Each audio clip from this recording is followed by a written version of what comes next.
E aí, pessoas? Meu nome é Gustavo, estamos aqui nesse estúdio cozinha, abrindo o apetite de vocês para o conhecimento. Vamos continuar o conteúdo que abrange o exame de urina, dessa vez conversando sobre a parte química. Já ouviram falar de tiras urinárias? Sabem como elas funcionam? Sabem como analisá-las? Espero que vocês aproveitem muito o conteúdo desse material. Esse é mais um vídeo do canal Projeto Análises Clínicas e é importante que vocês se inscrevam no canal, deixem um like, ativem o sininho para maiores notificações e façam seus comentários. Isso é fundamental para o crescimento e melhoria do conteúdo. Agora, sem mais enrolação, toca-lhe pau nesse vídeo.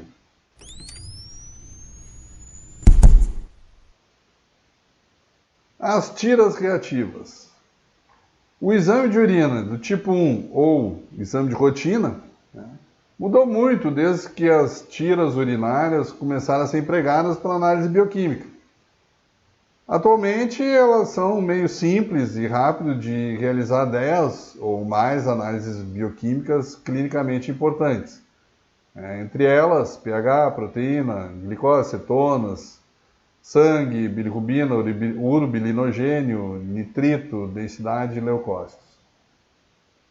Esses produtos possibilitam exames únicos ou múltiplos e a marca e o número de testes utilizados depende, obviamente, da preferência do laboratório. As tiras reativas constituem-se de pequenos quadriculados de papel absorvente impregnados com substância química presos a uma tira de plástico. Isso basicamente é uma química seca. A reação química que produz determinada coloração se dá quando o papel absorvente entra em contato com a urina. As cores resultantes são interpretadas comparando-se com uma tabela de cores fornecidas pelo fabricante. Nessa tabela podem aparecer várias tonalidades de cor para cada substância a ser testada. E a gente compara cuidadosamente as cores da tabela com aquela que foi desenvolvida na tira. E com isso a gente pode então inferir um valor semi-quantitativo, tipo traços, uma cruz, 2, 3, 4 cruzes, como também uma estimativa em miligramas por decilitro para análise de algumas áreas em ambos produtos.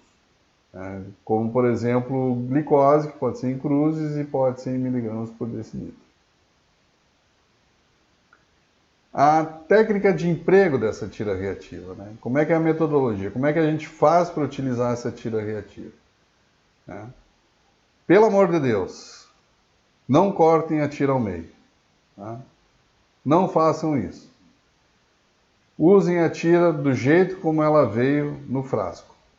Então, a metodologia do teste consiste em mergulhar a tira completa e rapidamente em uma amostra de urina já homogeneizada e remover o excesso da urina encostando a borda da tira no recipiente à medida que ela vai sendo retirada. Esperar o tempo especificado para que ocorra a reação e comparar a cor da tira com a tabela de cores que veio no frasco.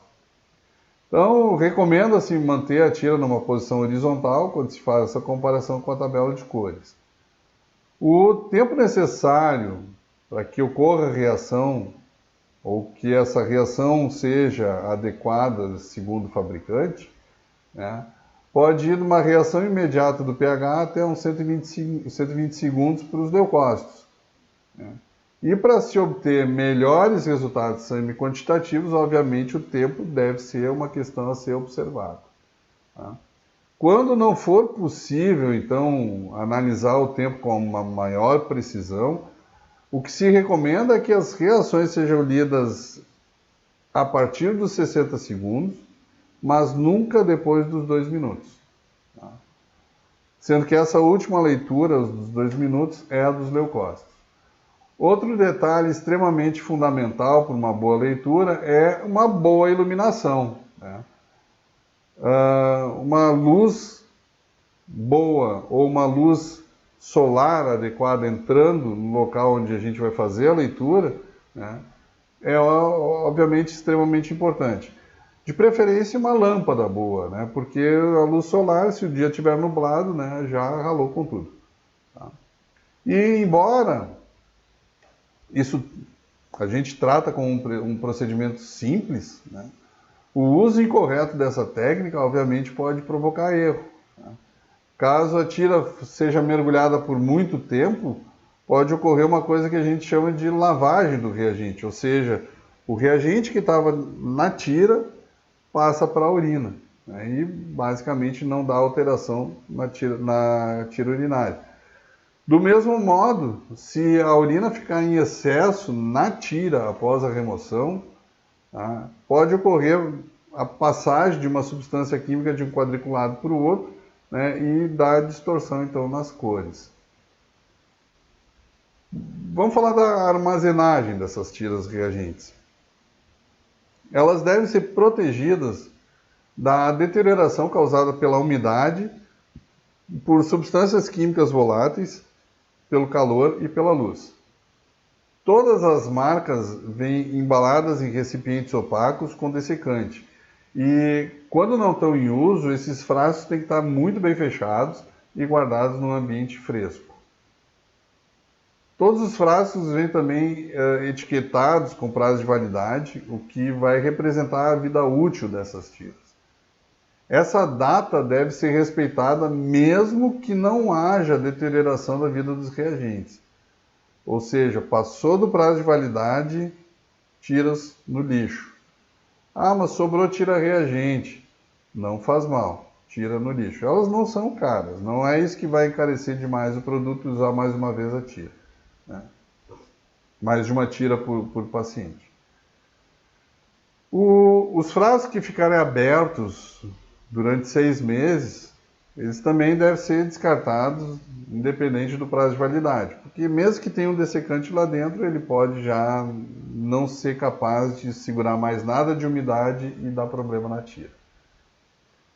E as tiras cujo prazo ainda é válido, mas que ficam num recipiente aberto por pelo menos 6 meses, devem ser examinadas visualmente para verificar se não houve nenhuma descoloração ou alguma reatividade química, né? Com controles de concentração conhecida, sendo um controle normal e um controle alterado. Vamos pensar também pelo seguinte lado. O que é mais barato, né? Repetir uma tira urinária ou ter um teste errado e ser mal falado no laboratório, né? Então, repete, né? Se precisar repetir a tira urinária 2, 3 vezes por urina, é melhor isso para ter certeza do que está fazendo do que um resultado errado, né?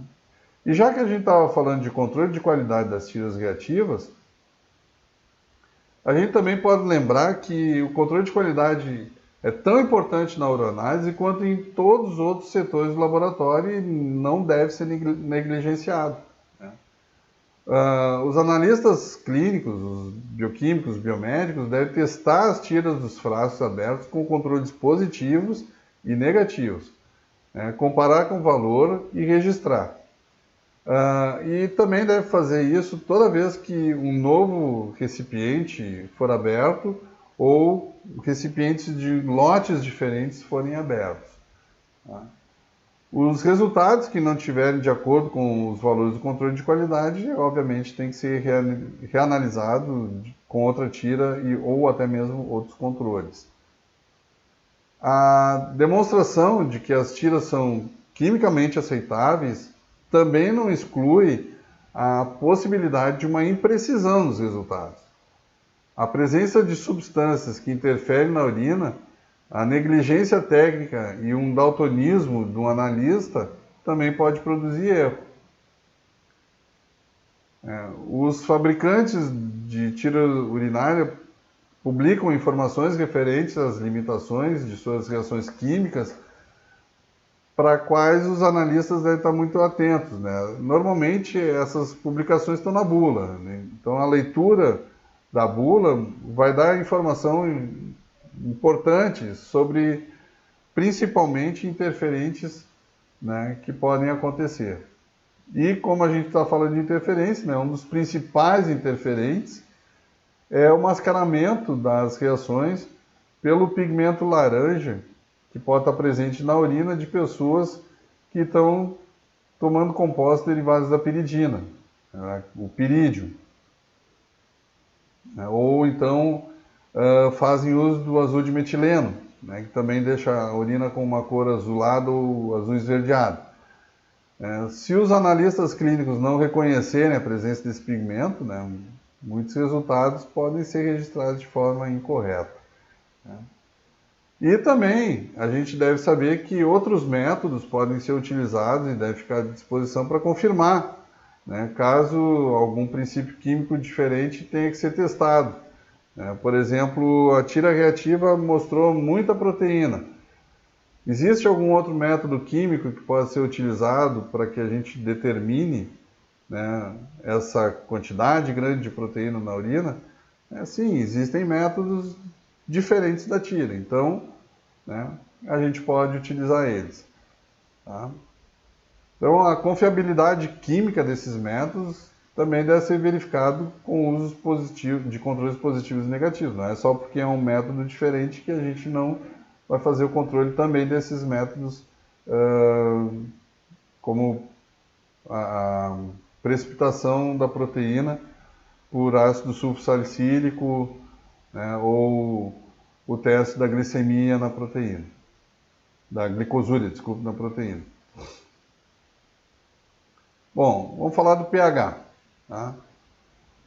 Ou potencial de hidrogênio, né? Então, juntamente com os pulmões, os rins são os mais importantes reguladores do equilíbrio ácido-base do organismo. Essa regulação se dá pela secreção do hidrogênio na forma de íons amônio, de fosfato de hidrogênio e de ácidos orgânicos fracos pela reabsorção do bicarbonato do filtrado nos túbulos contornados.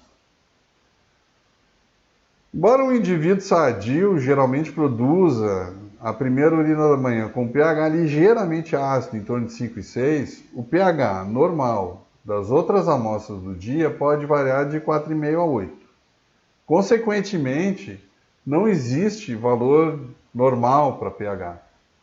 Esse fator deve ser considerado em conjunto com outras informações do paciente, tal como o valor do equilíbrio ácido básico do sangue, a função renal desse paciente, a presença de uma infecção no trato urinário, uma ingestão de alimentos, né, e tempo de coleta de amostra. E aí vamos para o significado clínico, né? O pH urinário ele é importante principalmente por ajudar na determinação da existência de distúrbios eletrolíticos sistêmicos de origem metabólica ou respiratória. Então, na acidose respiratória ou metabólica, não relacionada com distúrbios da função renal, vai haver produção de urina ácida. E o contrário também é verdadeiro, né? Se tiver presente uma alcalose respiratória ou metabólica, a urina vai ser alcalina. Assim, a gente pode usar o pH urinário que não esteja de acordo com esse padrão para excluir ou confirmar determinado estado patológico, né? Ou pode indicar algum distúrbio resultante da incapacidade renal de secretar ou reabsorver ácidos ou bases. A formação de cristais urinários e cálculos renais pela precipitação de substâncias químicas de natureza inorgânica dissolvida na urina. Essa precipitação também depende do pH urinário e pode ser controlada pela manutenção da urina em um pH incompatível com a precipitação de determinadas substâncias químicas que sejam formadoras desse cálculo. Então, o conhecimento do pH urinário também é importante na identificação de cristais observados durante o exame microscópico do sedimento urinário. E a manutenção da acidez urinária pode ser útil no tratamento de infecções do trato urinário, causadas por micro-organismos que utilizam a ureia porque eles não se multiplicam com tanta facilidade em meio ácido. Esses mesmos micro-organismos são responsáveis também pela grande alcalinidade encontrada em amostras deixadas sem conservantes por um longo período de tempo. Obtém-se o controle do pH urinário principalmente pela dieta, embora alguns medicamentos também possam ser usados para esse fim. As pessoas que ingerem alimentos ricos em proteínas e comem muita carne costumam ter uma urina ácida, ao passo que os indivíduos vegetarianos, a urina é mais alcalina, muitas vezes devido à formação de bicarbonatos por muitas frutas e vegetais. As tiras urinárias normalmente medem o pH urinário em variações de 1 unidade de pH na faixa de 5 a 9. Para conseguir essa variação de unidade de pH nessa faixa relativamente ampla, os fabricantes usam um sistema de indicador duplo de vermelho de metila e azul de bromotimol. O vermelho de metila é ativo numa faixa de 4,4 a 6,2 e ele produz uma mudança do vermelho para o amarelo. Já o azul de bromotimol passa do amarelo para o azul e a faixa de ação se situa-se entre 6 e até basicamente 8. Então, assim, na faixa de 5 a 9, pelas tiras, a gente pode ver cores que vão desde o laranja, no pH em torno de 5, passando pelo amarelo, verde, até um azul escuro final com pH de 9. E, basicamente, não se reconhece nenhuma substância que vai fazer a interferência da medida do pH nas tiras reativas, a não ser a refrigeração. A refrigeração tende a baixar o pH. Como o pH de uma urina recém-excretada nunca atinge 9 em condições normais ou até mesmo anormais, esse valor está associado à conservação incorreta da amostra e indica que é preciso colher uma nova amostra para garantir a validade da análise. Vamos falar das proteínas. Da análise química de rotina, a mais indicativa de doença renal é a determinação de proteínas.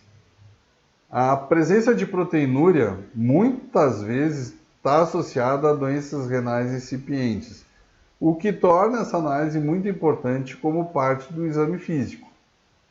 A urina normal contém pequenas quantidades de proteínas, em geral em torno de 10 mg por decilitro.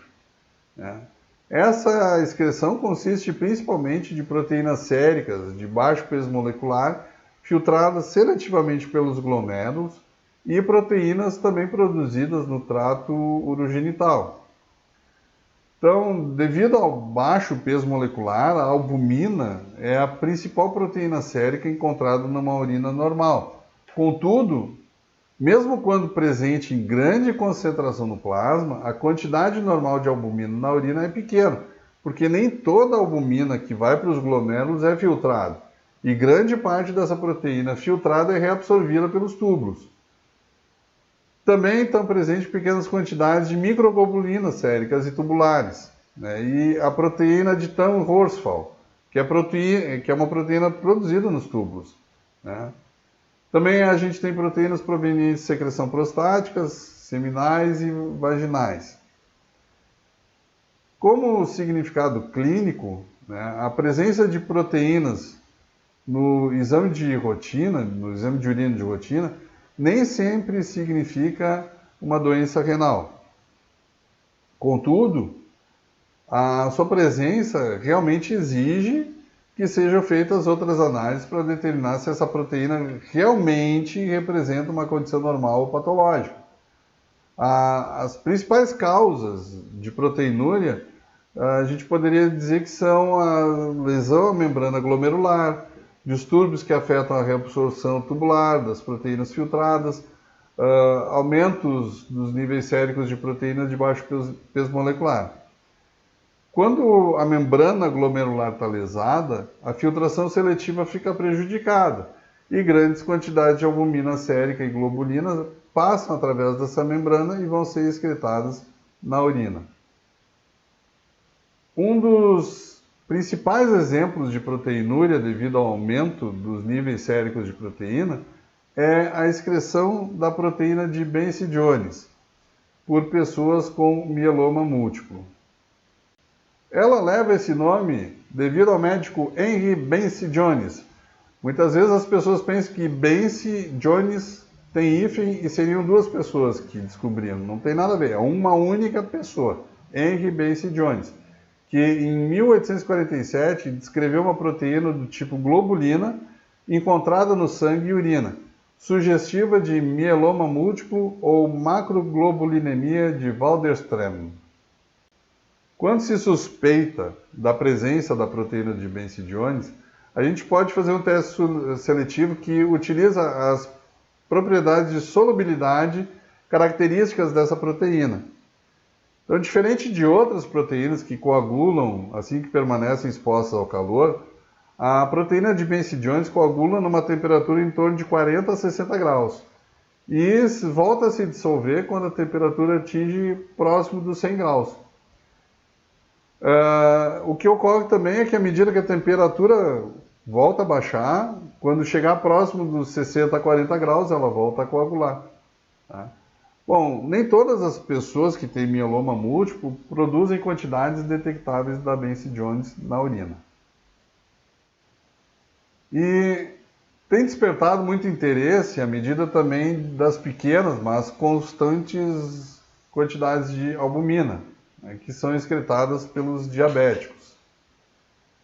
O início das complicações renais pode ser previsto principalmente pela detecção de microalbuminúria, e a evolução da doença renal pode ser retardada, né, por uma melhor estabilização dos níveis de glicose no sangue.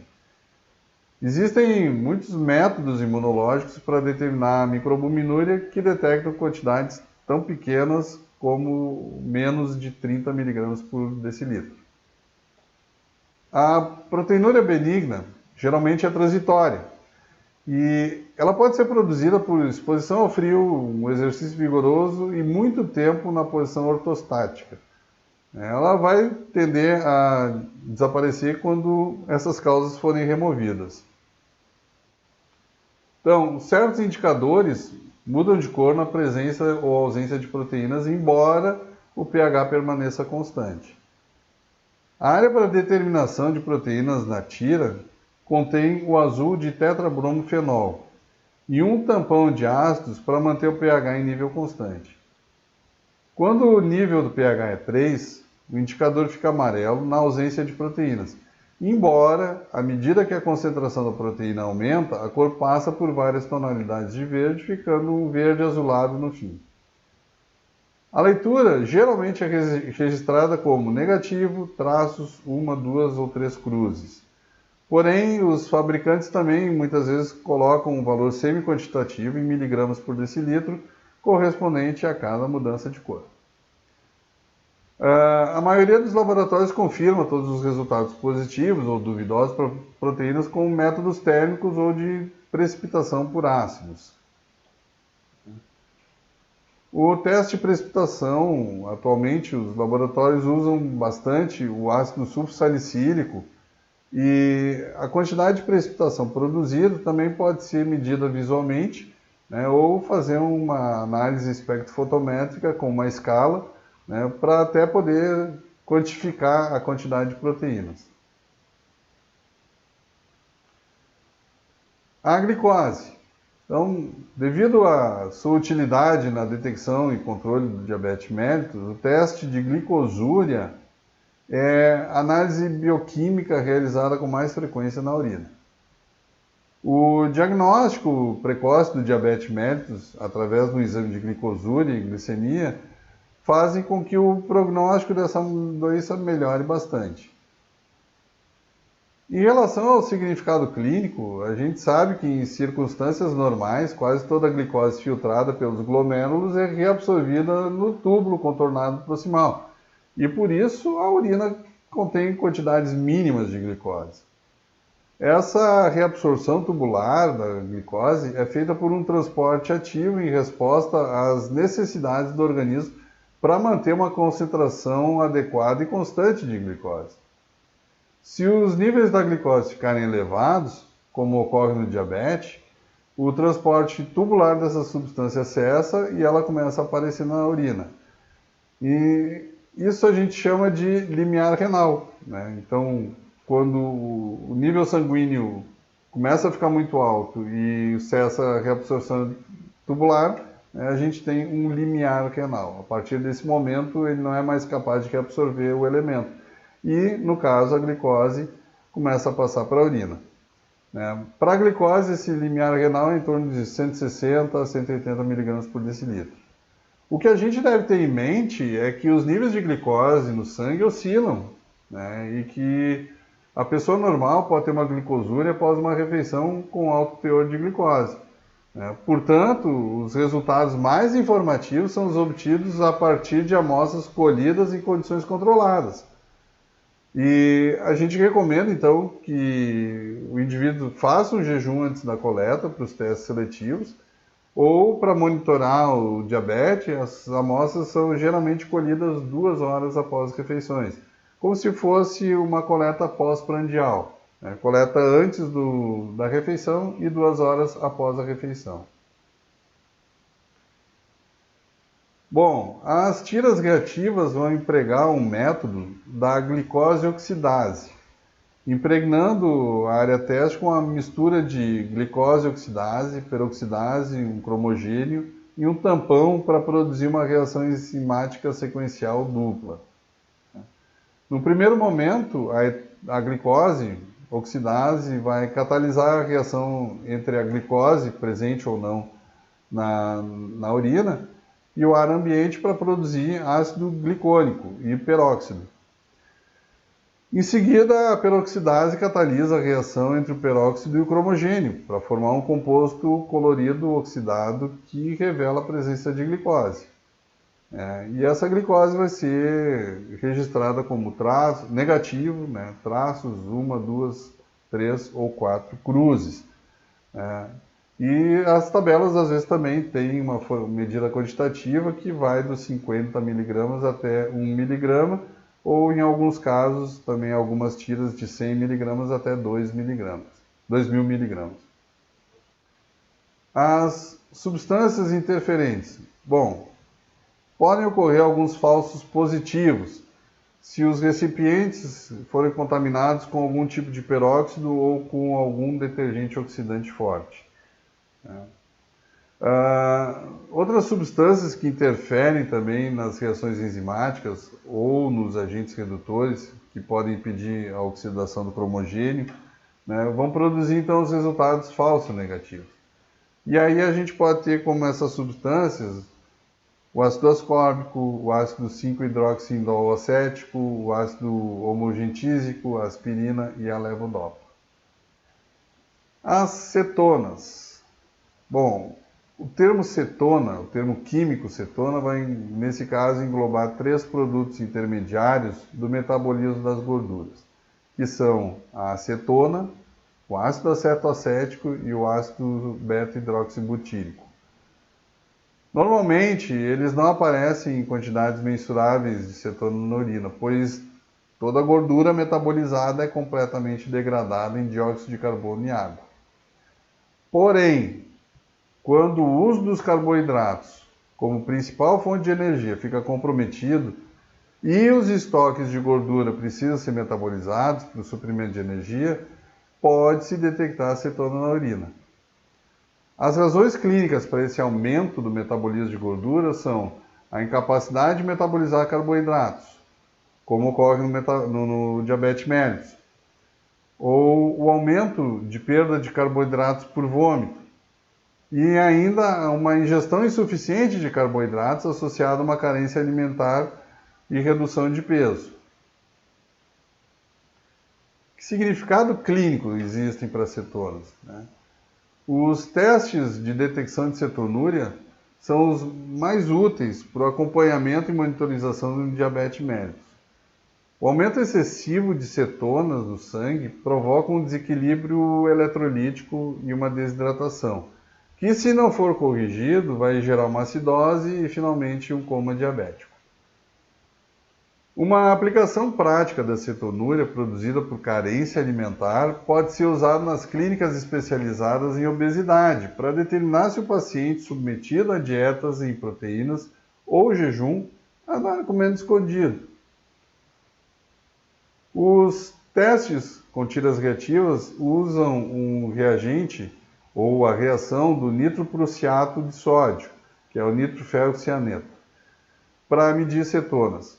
Nessa reação, o ácido acetoacético, em um meio alcalino, vai reagir com o nitroprussiato de sódio e vai produzir uma cor púrpura.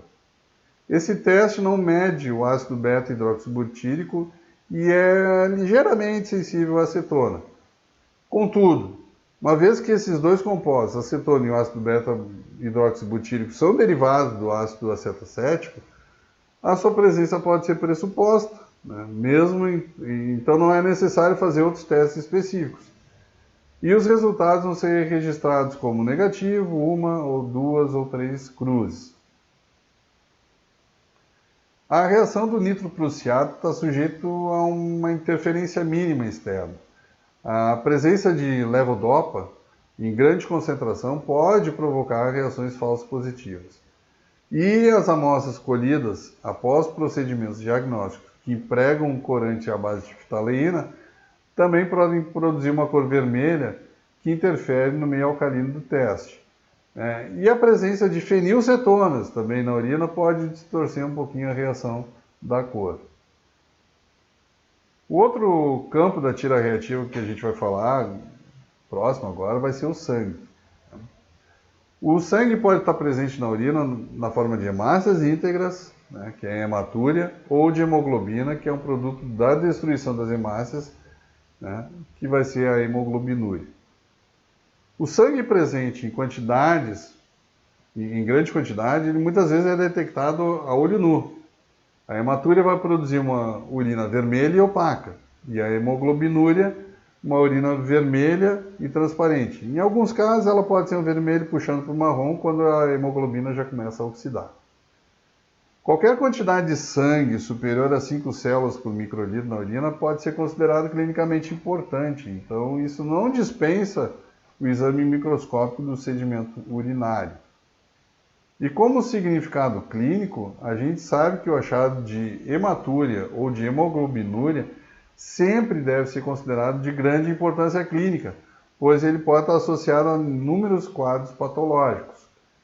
A hematúria tem uma relação muito próxima com o distúrbio de origem renal ou geniturinário, nos quais o sangramento pode ser o resultado de um trauma ou uma irritação dos órgãos desse sistema.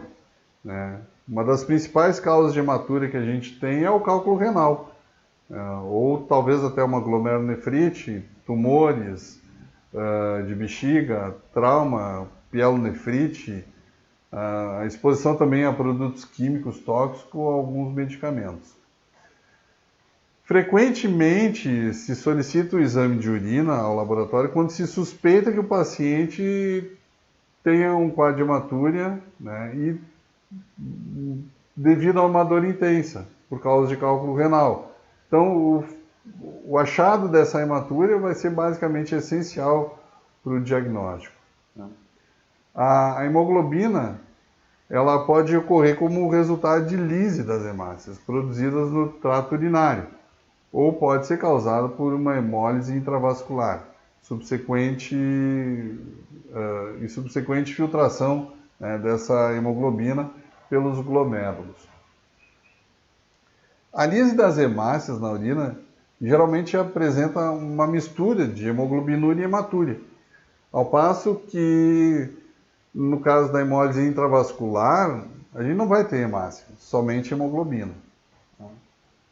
E em condições normais, a filtração glomerular da hemoglobina é impedida pela formação de complexos grandes de hemoglobina-aptoglobina. Mas, quando a hemoglobina livre ultrapassa a quantidade desse complexo, como ocorre, por exemplo, nas anemias hemolíticas, nas reações transfusionais que deram problema, queimaduras graves, em algumas infecções, a hemoglobina fica disponível e passa pela filtração glomerular e se acumula, então, na urina. O método de detecção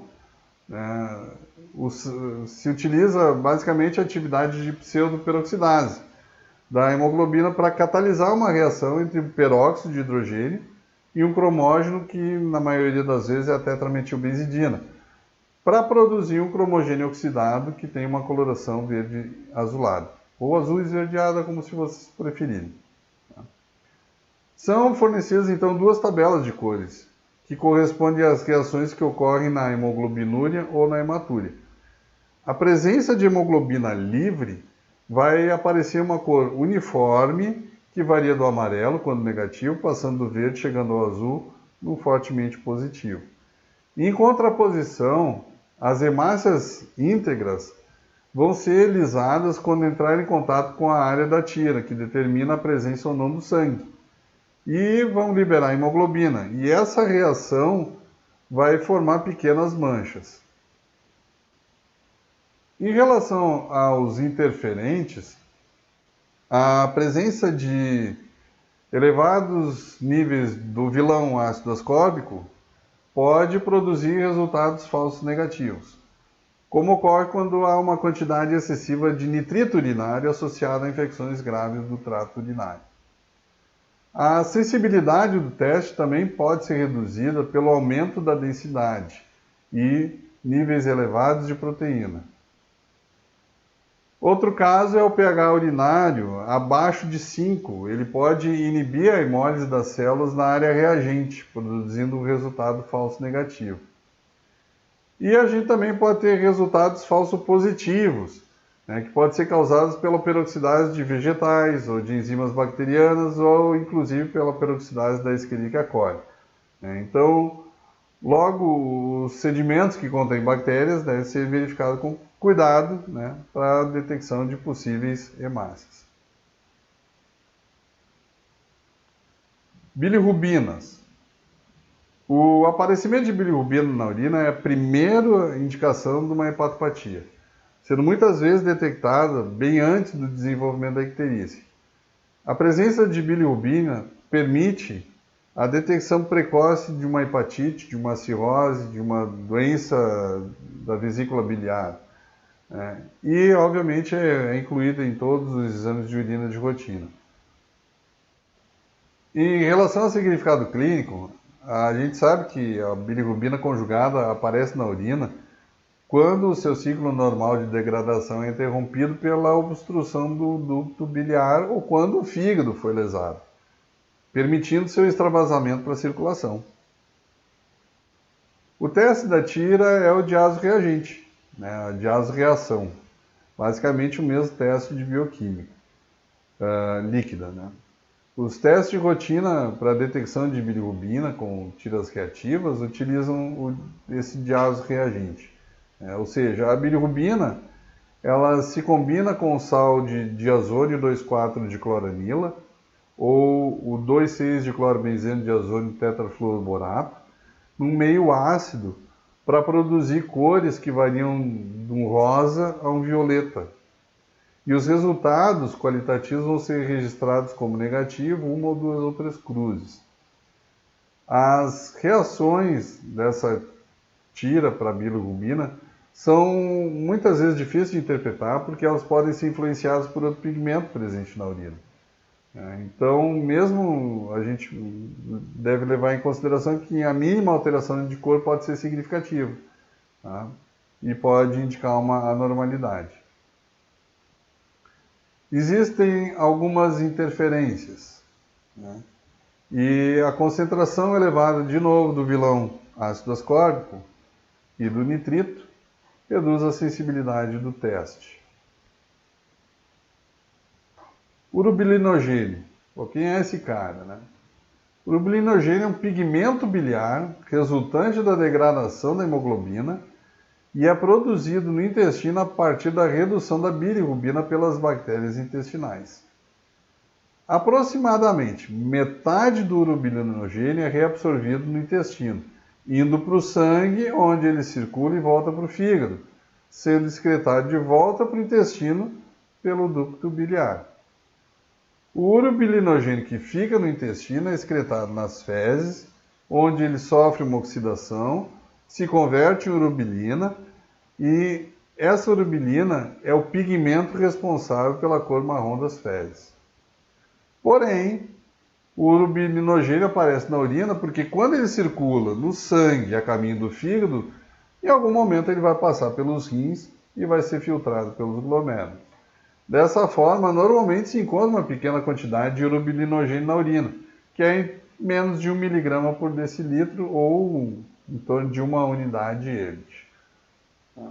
O significado clínico disso é que o aumento da quantidade de urobilinogênio na urina é visto também nas hepatopatias e distúrbios hemolíticos.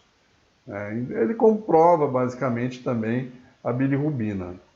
Então, o comprometimento de uma função hepática provocado por uma hepatite, pela cirrose, diminui a capacidade hepática dela processar o urobilinogênio proveniente do intestino, e esse urobilinogênio excedente, que vai ficar no sangue, vai ser filtrado nos rins e aparecer em quantidade maior, obviamente, na urina.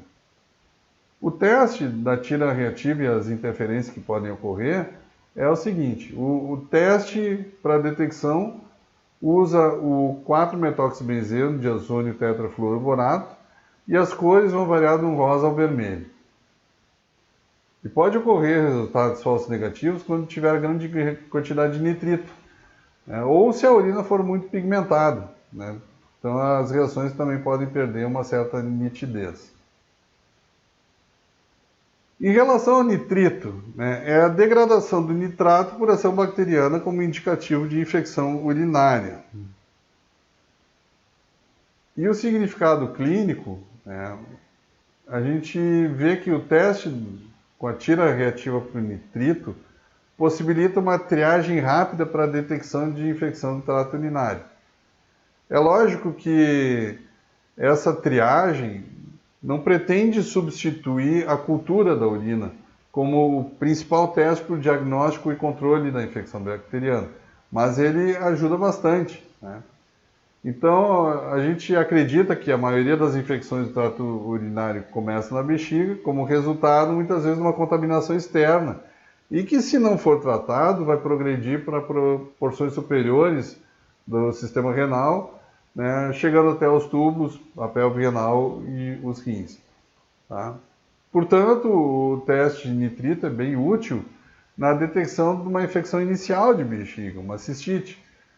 Às vezes os pacientes são assintomáticos ou os sintomas são bastante vagos, e o médico muitas vezes nem pediria uma cultura de urina.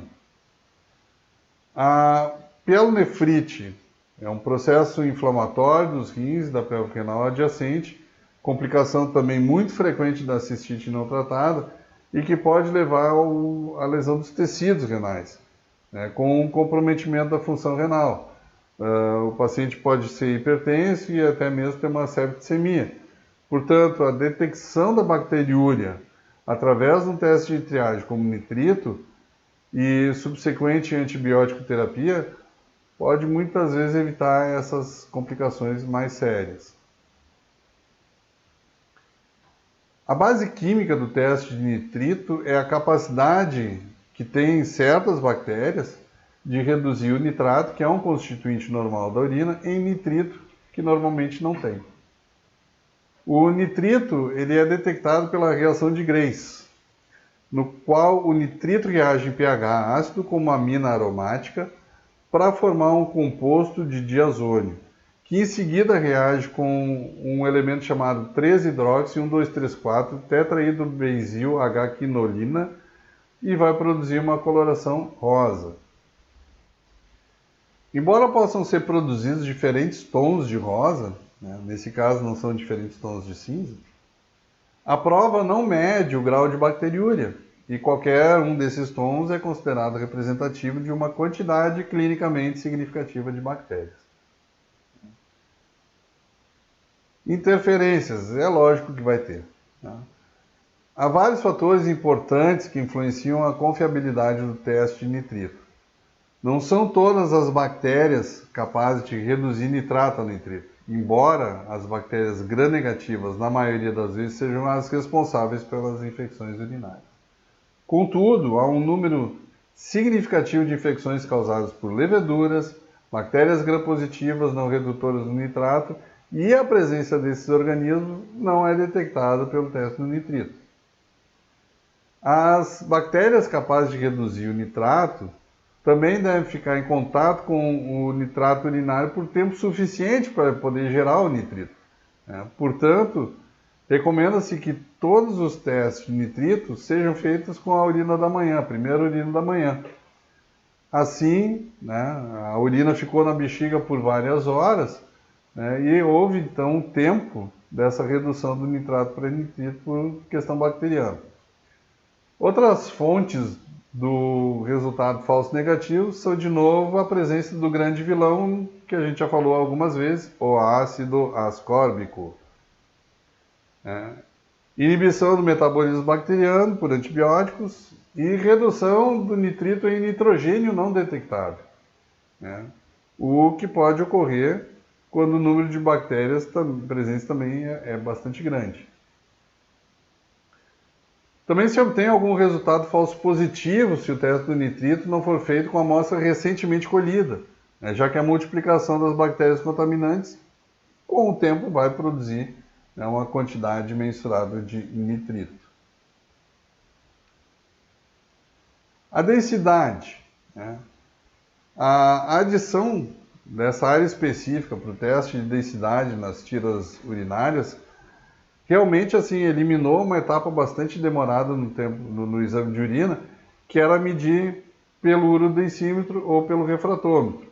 Mas não quer dizer que a gente não possa confirmar a densidade urinária, quando ela estiver muito próxima do 1 ou muito próxima do 1.030, por esses dois métodos diferentes. Esse teste se baseia numa alteração de algo que a gente chama de pK, constante de dissociação, do polimetilvinil éter maleico anidro. Esse polieletrólito, ele se ioniza na proporção da quantidade de íons em uma solução, produzindo íons hidrogênio, que provoca uma redução do pH, detectado pelo indicador azul de bromotimol. À medida que a densidade aumenta, o azul de bromotimol muda de verde azulado para verde e finalmente um amarelo esverdeado. As leituras de 1.0 e 1.030 são feitas em intervalos de 0.005, e a comparação deve ser cuidadosa com a tabela de cores. Como interferência principal, a gente tem a proteína aumentada. Ela já causava interferência no urodensímetro, um pouco de interferência também no refratômetro, ela causa um pouquinho de interferência também na tira reativa. E por fim, os leucócitos. Um dos achados mais frequentes no exame de urina de rotina é a presença de leucócitos, indicando uma possível infecção do trato urinário. Antigamente, a detecção dos leucócitos era apenas por exame microscópico do sedimento. O teste em si ele não tem uma finalidade de medir a concentração de leucócitos e os fabricantes recomendam que a quantificação seja feita pelo exame de microscopia, de sedimento. Outra vantagem da análise bioquímica dos leucócitos é que será detectada a presença de leucócitos que tenham sido lisados e que não aparecem no exame microscópico. A reação química é enzimática, utilizando esterases presentes nos granulócitos para hidrolisar o éster do ácido indoxil carbônico e produzir o indoxil, que vai reagir com sal de diazônio, originando uma cor púrpura em 2 minutos. A tabela de cor tem 4 áreas, que vão representar o negativo, 1, 2 ou 3 cruzes. Interferências. Sim, teremos. Pode correr resultados falsos negativos na presença de altos níveis de glicose e proteína. E as amostras que têm grande quantidade de pigmento amarelo podem produzir uma cor verde no lugar do azul. E isso também deve ser interpretado como uma reação positiva. Gente, não se esqueçam de se inscrever no canal, deixa aquele like bacanérrimo para encher meu coração de alegria. Fiquem com Deus, permaneçam bem permaneçam seguros e até um próximo vídeo.